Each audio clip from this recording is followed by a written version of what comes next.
അണക്കരയിൽ കഴിഞ്ഞ ഒരു 2 മാസക്കാലം മുമ്പ് 2 മാസക്കാലത്തിന് അളവിൽ പാസ്റ്റർ ഒരു അനിൽ കുടിത്തോട്ടം എന്ന് പറഞ്ഞൊരു വ്യക്തി അണക്കര ടൗണിൽ വന്ന് ഈ പെന്തക്കോസ്ത് പാസ്റ്റർമാരുടെ നേതൃത്വത്തിലൊരു വലിയ പ്രസംഗം നമ്മുടെ മന്നത്ത് പത്മനാഭനെയും ശ്രീനാരായണ ഗുരുദേവനെയും ഹൈന്ദവ വിശ്വാസങ്ങളെയും ആചാരങ്ങളെയും എല്ലാം അധിക്ഷേപിച്ചുകൊണ്ട് വിശിഷ്യ മന്നത്ത് പത്മനാഭനെയാണ് ഏറ്റവും കൂടുതൽ അധിക്ഷേപിച്ച് പ്രസംഗിച്ചത്. അയാൾ പ്രസംഗിച്ചിട്ട് പോയതിനു ശേഷം അതിനെതിരെ പ്രതികരിക്കാൻ ഞാനൊരു പൊതുപ്രവർത്തനം എന്നുള്ള നിലയ്ക്ക് നമ്മൾ അവിടെയുള്ള വിവിധ ഹൈന്ദവ സമുദായ സംഘടനാ നേതാക്കന്മാരെ എല്ലാവരെയും കണ്ടു. അതോടൊപ്പം തന്നെ അവിടെ ബാക്കിയുള്ള ആളുകളെല്ലാം കണ്ടെങ്കിലും പക്ഷെ അവിടെ ഒരു ധർമ്മ സംരക്ഷണ വേദി എന്നുള്ളൊരു ലേബൽ ഉണ്ടാക്കി ഞങ്ങൾ അവിടെ ഒരു പ്രതിഷേധം നടത്തി. പ്രതിഷേധ വർഷത്തിന്റെ ഹിന്ദു ഐക്യവേദിയിലേക്ക് നേതാക്കന്മാരെ പങ്കെടുപ്പിച്ചുകൊണ്ട് പ്രതിഷേധ സംഗമം ഞങ്ങൾ സംഘടിപ്പിച്ചു. പക്ഷെ മറ്റ് ഹൈന്ദവ സമുദായ സംഘടനാ നേതാക്കന്മാരാരും ഇത് സംസ്ഥാന തലത്തിലൊരു ചർച്ചയായ വിഷയമാണ്, ആരും അങ്ങനെ അതിനെതിരെ പ്രതികരിച്ച് വന്നത് കണ്ടില്ല. ആകെ അവിടെ NSSന്റെ ഒരു യൂണിറ്റ് ഉണ്ട്. ആ യൂണിറ്റ് വന്ന് പോസ്റ്റർ പതിച്ചു, ഇയാൾക്കെതിരെ നടപടി സ്വീകരിക്കണമെന്ന് പറഞ്ഞു. പക്ഷെ ആ ഹൈന്ദവ ഞങ്ങൾ നടത്തിയ ധർമ്മ സംരക്ഷണ വേദിയിൽ പോലും വന്ന് സംസാരിക്കാൻ നമ്മുടെ ഹൈന്ദവ സമുദായ സംഘടനാ നേതാക്കന്മാർ എല്ലാവരും തയ്യാറായി. ചില ആളുകൾ വന്നത് വിളിച്ചാൽ അപ്പോൾ അവർ പറഞ്ഞപ്പോൾ പല വ്യത്യാസങ്ങളാണ് പറഞ്ഞത്. അപ്പൊ അത് എന്തുകൊണ്ട് ഇങ്ങനെ സംഭവിക്കുന്നു അതിനുള്ള അറിവുകളാണ്. നിങ്ങൾ ഏത് സംഘടനയിൽ പ്രവർത്തിക്കുന്നവരാണോ, നിങ്ങൾ ഏതാശയത്തെ പിൻപറ്റുന്നവരാണോ, പ്രവർത്തിക്കൂ, പിൻപറ്റൂ. പക്ഷേ ഹിന്ദു എന്ന വിഷയത്തിൽ ഒന്നായിരിക്കുകയും ഒന്നായി പ്രവർത്തിക്കുകയും ഒന്നായി പ്രതികരിക്കുകയും ചെയ്യണം.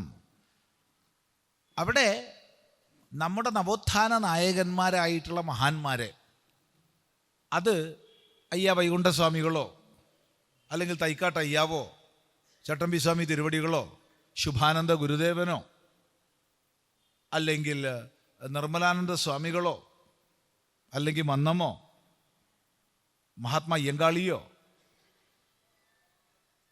ബ്രഹ്മാനന്ദ ശിവയോഗിയോ വാഗ്ഭടാനന്ദ ഗുരുവോ ഇന്നാളെന്നില്ല. അവരുണ്ടാക്കി തന്ന വെളിച്ചം കൊണ്ടാണ് നമ്മൾ ഇന്ന് ജീവിക്കുന്നത്. അതുകൊണ്ട് തന്നെ നമ്മുടെ ആചാര്യന്മാരെ, നമുക്ക് വെളിച്ചം കാണിച്ച മഹാപുരുഷന്മാരെ ഒരു വേദിയിൽ നിന്ദിച്ചാൽ അവൻ അവിടുന്ന് മര്യാദയ്ക്ക് പോകാൻ പാടില്ല.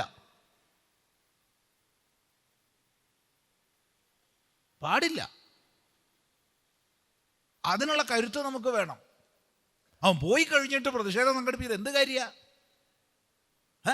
കൊടുക്കേണ്ട സമയത്ത് കൊടുക്കേണ്ടത് പിന്നെയാ കൊടുക്കുക. രോഗിക്ക് പനിയുള്ളപ്പോൾ മരുന്ന് കൊടുക്കണം. പനി മാറിയിട്ട് 2 ആഴ്ച കഴിഞ്ഞിട്ട് 650 mg പാരസെറ്റമോൾ കഴിച്ചോളൂ എന്ന് പറഞ്ഞാൽ അവന് രോഗം ഉണ്ടാവുകയ്യ. അത് പനിയുള്ള സമയത്ത് വേണം പാരസെറ്റമോൾ കൊടുക്കേണ്ടത്. അതിനുള്ള കരുത്ത് നമുക്ക് വേണം, അതിനുള്ള ആർജവം വേണം. നിർത്തട അവിടെ എന്ന് പറയാൻ സാധിക്കണം. നമ്മളിവിടെ ഏതെങ്കിലും ഒരു മതത്തിൻ്റെ ആചാര്യനെ നിന്ദിച്ചുകൊണ്ട് പ്രസംഗിക്കുന്നുണ്ടെങ്കിൽ, ഞാൻ യേശു ക്രിസ്തുവേയോ അല്ലെങ്കിൽ ഞാൻ ഏതെങ്കിലും ക്രിസ്ത്യൻ പുണ്യവാളനെയോ അല്ലെങ്കിൽ ഏതെങ്കിലും ഇസ്ലാമിക ആചാര്യന്മാരെയോ മുഹമ്മദ് നബിയെ നിന്ദിച്ച് പ്രസംഗിക്കുന്നുണ്ടെങ്കിൽ നിർത്തടാന്ന് പറയാനുള്ള തൻ്റെടം അവർക്കുണ്ട്. ഈ തൻ്റെടം ഹിന്ദുവിനില്ല. രണ്ടാമത്തെ പ്രശ്നം, അത് നായരല്ലേ. മന്നത്ത് പത്മനാഭൻ സാമാജിക ഏകതയ്ക്ക് വേണ്ടി തൻ്റെ പേരിൻ്റെ പിന്നിലുള്ള ജാതിപ്പേര് മുറിച്ച ആളാണ്. അത് മറക്കരുത്. സാമുദായികമായ ഉച്ചനീചത്വങ്ങൾ ലോകം മുഴുവൻ ഉണ്ടായിട്ടുണ്ട്. ഉയർന്നത് താണത് പറഞ്ഞിട്ട് പല തട്ടിൽ ലോകം മുഴുവൻ ഉണ്ടായിട്ടുണ്ട്, ഭാരതത്തിൽ മാത്രമൊന്നുമല്ല. പക്ഷേ ഒരു കാലഘട്ടത്തിൽ അധസ്ഥിതരെന്ന് പറയപ്പെടുന്നവർക്ക് വേണ്ടി ഉയർന്നവരെന്ന് പറയപ്പെടുന്നവർ ജാഥ നയിച്ചത് ഈ കേരളത്തിൽ മാത്രമേ ഉള്ളൂ. അതിന് നേതൃത്വം കൊടുത്ത മഹാനാണ് മന്നം. ആ മന്നത്തിനെ കുറ്റപ്പെടുത്തുന്നത് കേട്ടിട്ട് മിണ്ടാണ്ട് നിൽക്കുക എന്ന് പറഞ്ഞാൽ പിന്നെ നമ്മൾ എന്തിനു കൊള്ളും? അതുകൊണ്ട് പിന്നെ പ്രതിഷേധം നടത്തിയ നിങ്ങളോട് വലിയ യോജിപ്പൊന്നും എനിക്കില്ല. ഞാനാണെച്ചാലും അതിൽ കൂടാനൊന്നും പോകണില്ല. അപ്പം നിർത്താൻ പറയേണ്ടതാണ്. അപ്പം ചെയ്യേണ്ടത് അപ്പം ചെയ്യണ്ടേ. അപ്പൊ സാമൂഹിക പ്രശ്നം ഉണ്ടാവും. നോക്കൂ, ഒരു പ്രശ്നത്തിന് കാരണം എന്തെന്നല്ലേ അപഗ്രഥിക്കേണ്ടത്. നമ്മൾ ആരാണ്? ചട്ടമ്പി സ്വാമി തിരുവടികളുടെ പിന്മുറക്കാരാ. ശ്രീനാരായണ ഗുരുദേവന്റെ പിന്മുറക്കാരാ, ശുഭാനന്ദ ഗുരുദേവന്റെ പിന്മുറക്കാരാ. അത് മറക്കരുത്. അവരാരും ഗുപ്തമായി ഗുഹയ്ക്കുള്ളിൽ ഇരുന്നവരല്ല, സമാജത്തിൽ ഇറങ്ങി പ്രവർത്തിച്ചവരാ.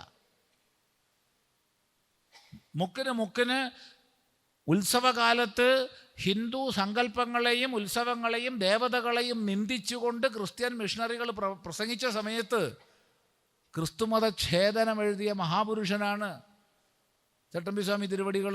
ക്രിസ്തുമത ഛേദനം എഴുതുക മാത്രമല്ല ചെയ്തത്, ആദ്യം 2 ഭാഗമുണ്ട് അതിന്. ആദ്യം ക്രിസ്തുമത സാരമാണ്, അതിനെ നിരസിക്കാൻ ഒരു ക്രിസ്ത്യൻ പണ്ഡിതനും സാധ്യമല്ല. ആ രീതിയിലാണ് ക്രിസ്തുമത സാരം എഴുതിയിട്ടുള്ളത്. അതിനുശേഷമാണ് ഛേദനം എഴുതിയിട്ടുള്ളത്. അത് ഖണ്ഡനമാണ്. അത് തൻ്റെ ശിഷ്യന്മാരെ പഠിപ്പിച്ചു. ആ ശിഷ്യന്മാർ ഓരോ സ്ഥലത്തും പോയി പ്രസംഗിക്കാൻ തുടങ്ങി. അങ്ങനെയാണ് ഈ പരിപാടി നിന്നത്. ചിന്തിക്കുക. അതുകൊണ്ട് പ്രതികരിക്കേണ്ട സമയത്ത് പ്രതികരിക്കണം, പ്രവർത്തിക്കേണ്ട സമയത്ത് പ്രവർത്തിക്കണം. നിങ്ങളിത് പറഞ്ഞപ്പോൾ ഒരു ഓർമ്മ വരുന്നത് പങ്കുവയ്ക്കാൻ. സമയം വൈകിട്ടുണ്ടെന്ന് തോന്നുന്നു. കണ്ണൂർ ജില്ലയിൽ തളിപ്പറമ്പിനപ്പുറത്ത് ആലക്കോട് എന്നൊരു സ്ഥലമുണ്ട്. ആലക്കോട്, അവിടെ വലിയ മഹാക്ഷേത്രമൊക്കെ ഉണ്ട്. അരങ്ങം മഹാദേവ ക്ഷേത്രം ഉണ്ട്. അപ്പോൾ കുറേ വർഷം, 25 വർഷം, 25 30ഓളം വർഷങ്ങൾക്ക് മുമ്പ് ഞാനവിടെ ഒരു പ്രഭാഷണത്തിന് പോയപ്പോൾ അവിടുന്ന് വിവരം അറിഞ്ഞു. അവിടുന്ന് എല്ലാ ആഴ്ചയും ഒരു ബസ് ഫുൾ ആള് പോട്ട ധ്യാന കേന്ദ്രത്തിലേക്ക് പോകുന്നുണ്ട്. മുഴുവൻ ഹിന്ദുക്കളാണ്. 49 ഹിന്ദുക്കളെയാണ് ഈ അരങ്ങം പ്രദേശത്തു നിന്ന് മാത്രം പോട്ട ധ്യാന കേന്ദ്രത്തിലേക്ക് കൊണ്ടുപോകുന്നത്. ആവട്ടെ, വിരോധമില്ല. എന്നാൽ അവരതിന് ഉപയോഗിക്കുന്ന ബസ് ഏതാണെന്നറിയോ? ക്രിസ്ത്യാനിയുടെ ബസ്സല്ല, ഹിന്ദുവിൻ്റെ ബസ്സാണ്. ഹിന്ദുവിൻ്റെ പേരുള്ള ബസ്സാണ്. വളരെ ബുദ്ധിപൂർവമാണ്. അപ്പോൾ അരങ്ങം ക്ഷേത്രത്തിൻ്റെ അപ്പുറത്തെ വീട്ടിൽ കല്യാണം കഴിഞ്ഞ് കുറേ കാലം കഴിഞ്ഞും കുട്ടികളില്ലാത്ത ഒരു സ്ത്രീയെ ഇവർ പോയി സ്വാധീനിച്ചിരിക്കുകയാണ്. ഇവിടെ പോയി ധ്യാനിച്ചാൽ കുട്ടികളുണ്ടാവും. അവരടുത്ത ആഴ്ച പോവാൻ നിൽക്കുക. അടുത്ത ആഴ്ച ശ്രദ്ധിക്കുക. ആ സന്ദർഭത്തിലാണ് ഈ പരിപാടി.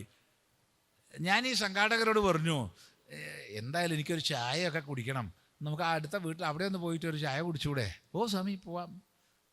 അപ്പോൾ വീട്ടുകാരോട് പറഞ്ഞു, ഇങ്ങനെ ചിദാനന്ദപുരി സ്വാമി ഇവിടെ ക്ഷേത്രത്തിൽ വരുമ്പോൾ ഒരു ചായ കൊടുക്കണം, നിങ്ങൾക്ക് കൊടുക്കാൻ തയ്യാറുണ്ടോ? അപ്പോൾ ഇവർക്ക് വലിയൊരു സമ്മതമില്ല. സന്യാസി തങ്ങളുടെ ഹിന്ദുക്കളാണ്, പക്ഷേ സന്യാസി വരുന്നതിന് വലിയൊരു സമ്മതമില്ല അവർക്ക്. അപ്പോൾ ഇവർ പറഞ്ഞു, സന്യാസിക്കൊക്കെ എന്തെങ്കിലുമൊക്കെ കൊടുത്താൽ വലിയ അനുഗ്രഹം ഉണ്ടാവും എന്നൊക്കെ പറഞ്ഞു. എന്നാൽ ആയിക്കോട്ടെ പറഞ്ഞു. അങ്ങനെ അനുഗ്രഹത്തിന് വേണ്ടി അവർ ചായ തരാൻ തയ്യാറായി. ഞാൻ പോയി നാട്ടുവർത്താനൊക്കെ പറഞ്ഞ് ഇങ്ങനെ, നിങ്ങൾ ധ്യാനത്തിന് പോകുന്നുണ്ട് എന്നൊക്കെ കേട്ടല്ലോ. ഉണ്ട് സ്വാമി, അടുത്ത ആഴ്ച പോവും. അല്ല, എന്താ സ്വാമി അവിടെ പോയാൽ കുട്ടികൾ ഉണ്ടാവുമോ? ഞാൻ പറഞ്ഞു, ഉണ്ടാവില്ല എന്ന് പറയാൻ എനിക്ക് കഴിയില്ല. ഭർത്താവിൻ്റെ തകരാറ് കൊണ്ടാണ് കുട്ടികൾ ഉണ്ടാവാത്തത് വെച്ചാൽ എന്തായാലും ഉണ്ടാവാൻ സാധ്യത ഉണ്ട് പറഞ്ഞു. തന്നെയാണ് വാക്ക്. സാധ്യത ഉണ്ട്, ഉണ്ടാവും എന്ന് പറഞ്ഞിട്ടില്ല. ഈ ഒറ്റ വാക്കുകൊണ്ട് അവർ പോണത് നിർത്തി. അവർക്കൊണ്ട് കുട്ടികൾ ഉണ്ടായിട്ടുമില്ല. ഇപ്പോൾ സന്തോഷമായി ജീവിക്കുന്നുണ്ട്, വളരെ സന്തോഷമായിട്ട്. ഒരു മതം മാറ്റത്തിനും പോയിട്ടില്ല, ഒരു ധ്യാനത്തിനും പോയിട്ടില്ല. വേണ്ട സമയത്ത് വേണ്ടതുപോലെ ഇടപെടുക, അത്രേ പറയാനുള്ളൂ.